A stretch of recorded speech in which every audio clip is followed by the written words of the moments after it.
In the emergency departments or urgent cares, we're pretty comfortable managing shingles. But when it involves the face, specifically the eye, that's when things can get pretty complicated and the stakes go up pretty considerably. It can be complex to figure out what's going on in the eye and what to do about it. So, in this conversation, we're talking with Dr. Andrea Blitzer, an ophthalmologist at NYU, about how to manage herpes zoster ophthalmicus. All right, Dr. Blitzer, thanks so much for being here. It's great to have you. Yeah, thanks for having me. So maybe we can just start by talking about like diagnosis. Now I know shingles, zoster on the face, it's the trigeminal nerve. It could be V1, V2, or V3. When do you start worrying about possible eye involvement? The time to start worrying about possible eye involvement when you see shingles on the face is that V1 distribution. When you see the V1 distribution, there's a very high likelihood of eye involvement.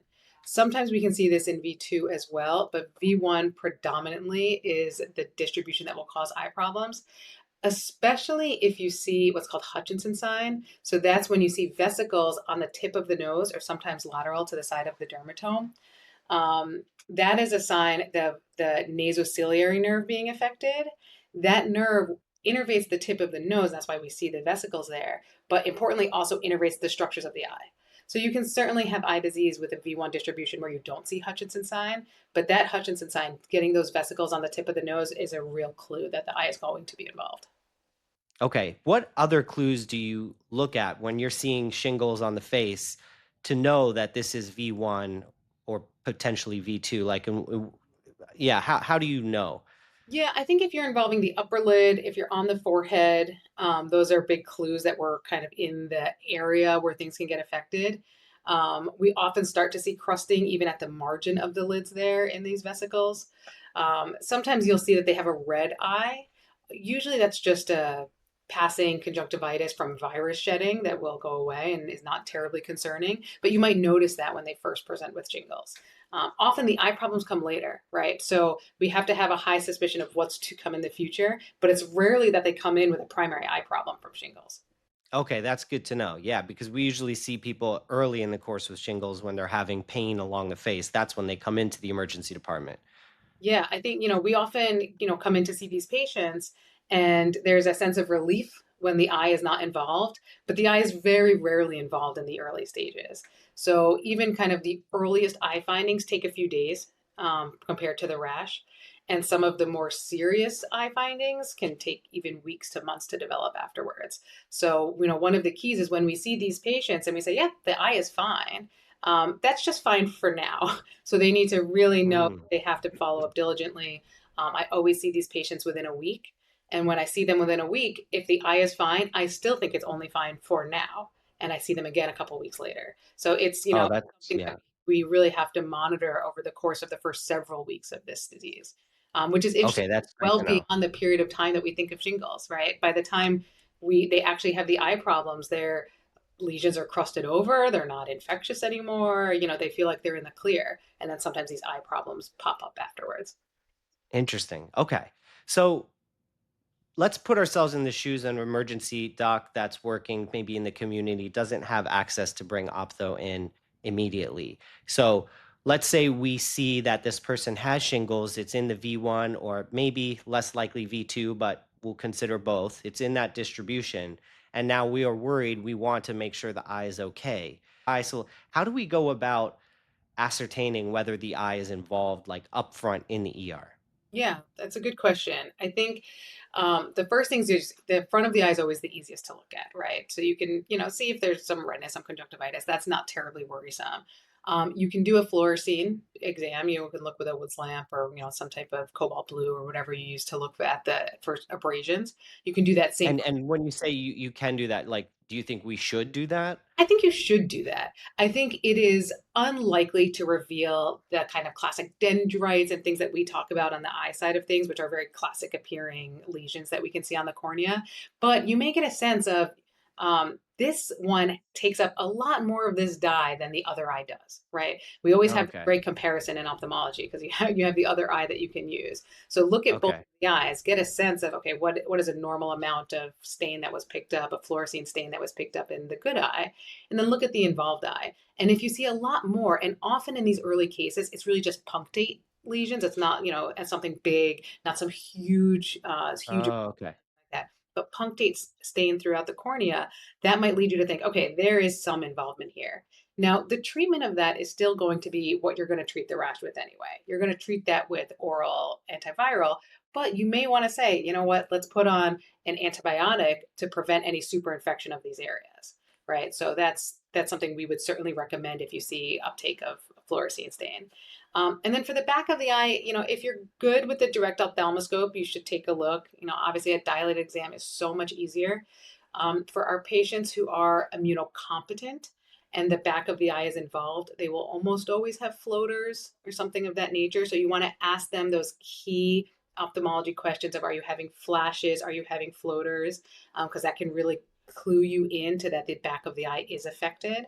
And It what is happening there? Is it that the retina is sort of inflamed, causing flashes and floaters, or Yeah, so in when shingles or zoster affects the retina, you can get a vasculitis and a necrosis of the retina. And if you are able to visualize it, it's stark in appearance. The retina, which is normally kind of a pinkish orangish hue, is white. It's very white. oh, You, and more the problem with seeing that in the emergency room setting that it's more peripheral usually than central, so it's a bit challenging to find that part um, of the retina. I know more and more emergency rooms are getting equipped with fundus photography of some way, like able to take pictures of the retina, and you might be able to see it because it's not subtle when you see it. There is a white part of okay. the retina that has become necrotic. And when you have retina like that, it has a very high likelihood of having a retinal detachment. So patients who are affected in the retina by zoster have such a high likelihood of retinal detachment that we really have to be on the lookout for it. And they might present with these classic floaters and and flashes. Okay, got it. So just to summarize that, when it's involving the eye, the front of the eye might be a conjunctivitis. There might be increased fluorescein uptake of the cornea specifically compared to the other eye. Yep. But when it comes to the back of the eye, the retina would have some color changes, would be more pale, and the patient may experience flashes and floaters. Right. Those would be the things to look out for. And the last thing that can be affected even more posterior to that is the optic nerve. So you can get optic neuritis from this as well. So, Okay. another thing to think about, are they having pain with eye movements? Are they having an pupillary defect, afferent pupillary defect in that eye? Then that pupil's not constricting properly. So those are things that, would clue you into the back of the eye is affected, and we probably should have an ophthalmologist come in as quickly as possible. Now, fortunately, these are things that do not tend to come in the first couple of days. These are complications we're usually seeing 6 days later. But you guys are also seeing patients coming in 6 days later sometimes too, right? Right. So those are the Right. patients we have to start thinking about. Ooh, these now they're really starting to be in the window of when we start to see the eye problems. Just going back to that optic neuritis. So you're saying that the pupil may not constrict appropriately with light, and they would be having pain with extraocular movements. Would they be having visual disturbances as well, or Often it can be very variable. So a lot of the times those visual disturbances, the visual acuity is slightly down, though not, it doesn't have to be horrible. They often have color issues more than just the actual visual acuity. So if you're able to, if okay? you have color plates, you can get them on your phone easily enough, and you check the color, it may be down in the affected eye, and that would be a really big clue that the optic nerve is affected. Okay, so we have these three different areas that the eye can be affected. So we're talking anterior, the retina, and possibly the optic nerve. Can we just walk through what you would do to manage each of these? Yeah, that's a great question. All of them will treat the virus, right? We'll treat it either with oral antivirals, which we normally do if it's anterior. For posterior in the retina or in the optic nerve, uh, IV is probably preferred. IV acyclovir generally. Um, and in So some, that patient would be admitted. that patient would be admitted. Yeah.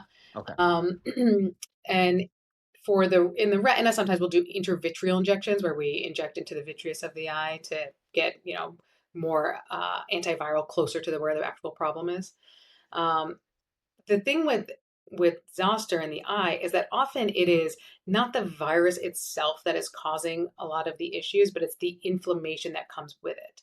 So Mhm. many times these patients will be managed with some amount of steroid. In cornea complications, depending on the style of cornea complication that they have or front of the eye complications that they have, we might just do some topical steroid, some eye drops. Okay. But when it affects the retina, when it affects the optic nerve, we're definitely going to be doing systemic steroid on top of that, either oral or IV. Just so I understand, what's the optic nerve, you're gonna be doing IV, and that's when you would do IV antibiotics. When it's retina, you might consider injection. Yeah, so retina, you might do IV as well, but there is at least an injection that works for it, so we would do it. Retina disease is very challenging to treat in zoster, so we kind of give as much as we can to try to treat it as best as we can. They have a high likelihood of developing retinal detachment, of developing vision loss, whereas some of the other complications in the eye we can treat a little bit better, though all of them are a challenge and can be kind of chronic and recurrent. So you're saying, like, the optic neuritis, that tends to have pretty good outcomes, You know, I wouldn't say good outcomes, but you do tend to get good visual recovery if it's recognized, in the a right amount of time. and then same with front of eye as long as you recognize and treat? Front of the eye is challenging. So, when you recognize and treat it, you can treat it really well, but the front of the eye scars easily, and it's meant to be clear, right? You have to see through this clear window. And the front of the eye disease is very recurrent and chronic. So we treat it with topical steroids, and that will often work well. Weaning off topical steroids for the front of the eye is very challenging, and some of these patients will they will require some low dose topical steroids to prevent recurrence of this. And you see that it comes back often, time and time again. So these patients that you thought you had fully treated, they will come back a few months later with a recurrence of this disease. So it is often leads to scarring and visual loss from the front of the eye. Very challenging to treat. So, a question I have is, a lot of emergency medicine docs work in a place where they can't bring ophthalmology in. There's no ophthalmologist there. Obviously, they can send them hopefully for a prompt follow-up. So, the question I have is, what is the degree of acuity when we recognize these issues? Is this something that has to start treatment that night, 2 in the morning, whenever the patient comes in, or is this something that needs to be seen the next day or within a week? And maybe it's different for each of those three segments of the eye. Yeah, I think, if a patient comes in with a typical shingles rash of V1, I think they can probably be seen in a week or so by an ophthalmologist. I think by then you're pretty safe with return precautions in case, something they have any of these flashes or floaters or any of these other problems that sound really concerning. But for the most part, within 3 to 7 days, within that first week would be an appropriate follow-up to see some ophthalmologist. Of course, if, as I said, this is kind of a different scenario. This is an immunocompromised patient. This is a patient who failed oral therapy. This is a patient who came back a week later, whatever it is. That's a little bit more urgent. Flashes and floaters should be seen immediately, by the next morning at least by a retina doctor. And then optic neuritis should probably be admitted to be seen either by neuro or ophthalmology to get to nail down that diagnosis. Okay, sorry. So I missed what you said. The beginning, you said if it's front of eye, then that's 3 to 7 days. Yeah, I think a 3 to 7 days is an appropriate amount of follow up because the front of the eye in that acute phase is going to be treated the same as as the rash, right? It's going to be treated with oral acyclovir or oral valacyclovir. Just so you'll treat that the same. You might want to put them on a topical antibiotic eye drop just to prevent any super infection from bacteria, and then have them see one of their eye doctors in 3 to 7 days. Now, would you start that patient, let's say the front of the eye, where they're not going to get admitted and you're not going to force optho to come in overnight, but it's front of the eye so they can be seen within a week? Are you going to start that person on a topical steroid? I would avoid it for sure. So the cornea is broken up into three main parts. So the epithelium, and then the stroma, and then the endothelium on the inner part of the cornea. And what we see normally in early disease is epithelial disease.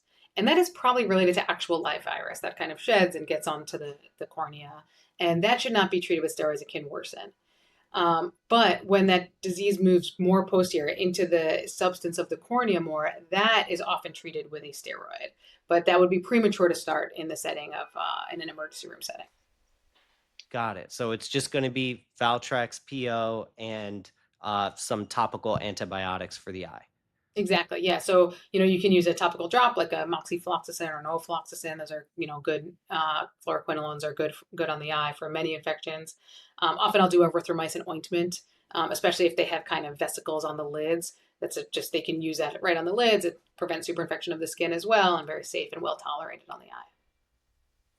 So that makes sense. Let me ask, like, for, not all of us are going to have the bandwidth or ability to do a back of the eye exam. So how would you work through this, putting yourself in our shoes, where someone has a V1 distribution and there are some vague ophthalmologic complaints? So these are challenges.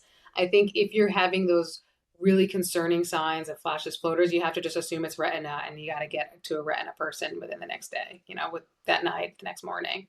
Um, you can also do, if you're not great at the back of the eye exam, which why would you be? We do a lot of training to be good at that, and it's very challenging to do through a non-dilated pupil, especially in the emergency room setting where the lights are on, and there's all these other factors that we don't have in the eye clinic.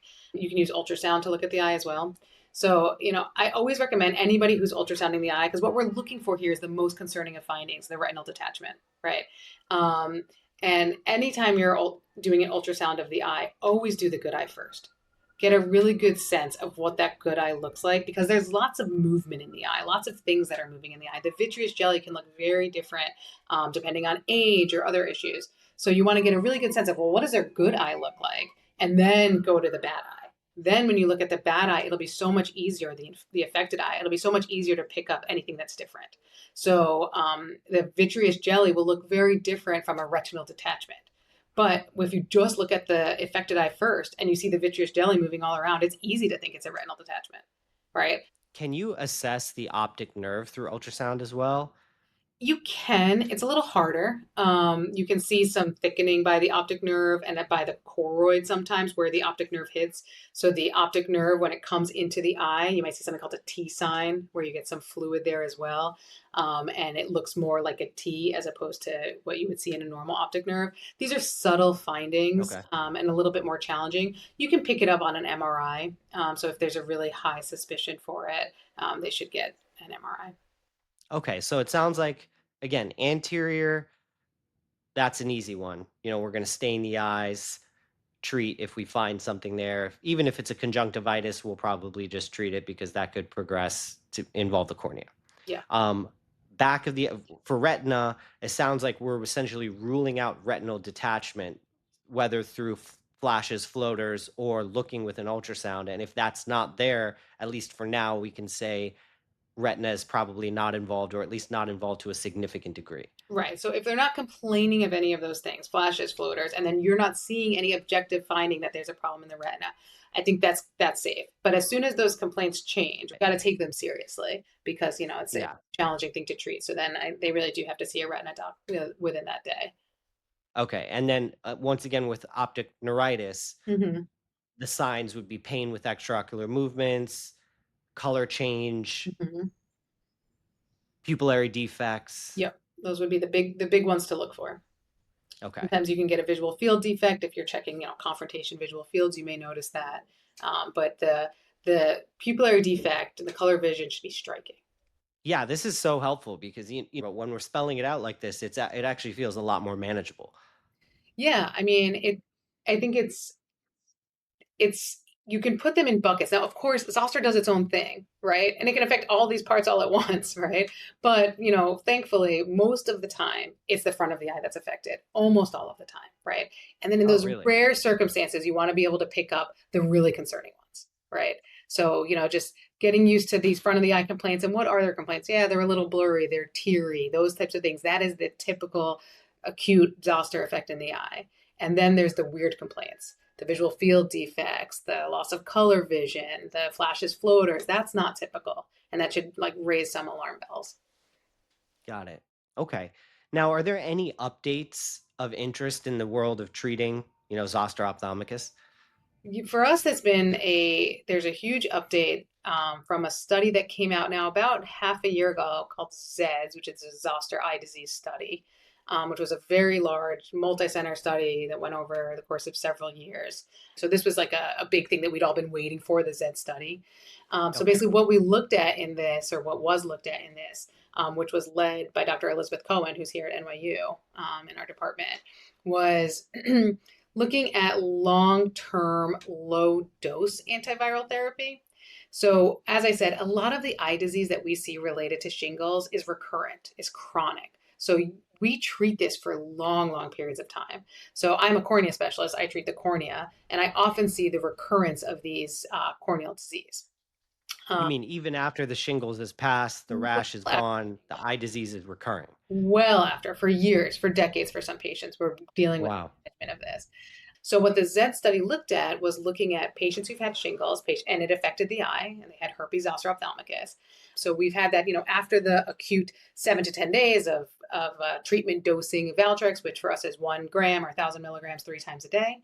We'll often put them on 1 gram a day, right? If you put them on long-term 1 gram a day Valtrex, was that helpful in preventing recurrence? And it was. So they did it for a year, 1 gram a day for a year, and it prevented, some degree or decreased the amount of recurrence at 12 months and at 18 months. So even beyond the 1 year that it was used for. So that was, really helpful for us. And interestingly, another thing that they looked at was looking at postherpetic neuralgia and how did this affect postherpetic neuralgia.